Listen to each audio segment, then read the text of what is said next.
պարոն Կարապետյան, իշխանականները պարբերաբար հարցումներ են հրապարակում ու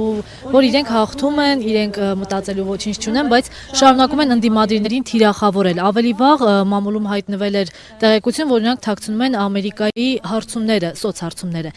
Ինչու են շարունակում թիրախավորել ընդդիմադիրներին, եթե իրենք վախենալու ոչինչ չունեն։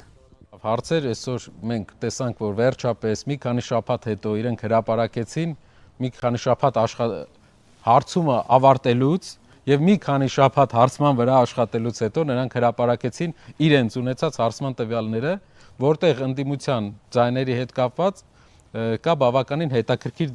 տարօրինակ դինամիկա, բայց մի հատ բան, ասեմ անգամ իրենց արած հարցումներով։ Դուք նկատել եք, որ 53% հավաքած իշխանությունը անգամ իրենց հարցումով 24% է հավաքել։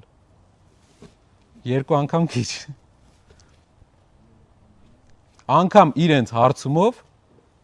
ոչ թե ինչ որ ուրիշ ուժերի, իրենք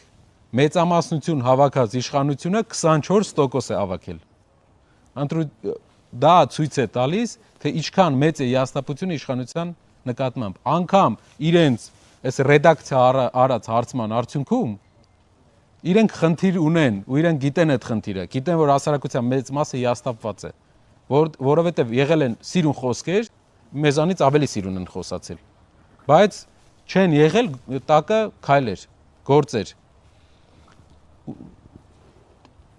Ես նաև ողջունում եմ հրապարակումը այդ հարցումների, որը ցույց տվեց իրենց իրական վարկանիշը եւ հետագայում էլ նաև ցույց կտա ընդդիմության իրական վարկանիշը։ Հարցումը իրականացվել է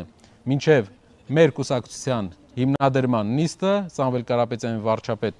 հայտարարելը մեր եւ նաև հարցման ընթացքում մեր ունեցած տվյալներով հիմնականում տոկոսային առումով շատ բարձր են իրենք դրել այն մարդկանց թիվը, ովքեր որ իշխանական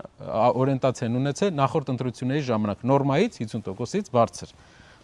Այդ տեխնոլոգիային մենք տիրապետում ենք, հասկանում ենք ինչ քայլեր են իրենք արել, բայց անգամ այդ քայլերը անելուց հետո իրենք երկու անգամ անկում ունեն իրենց խոսքերով։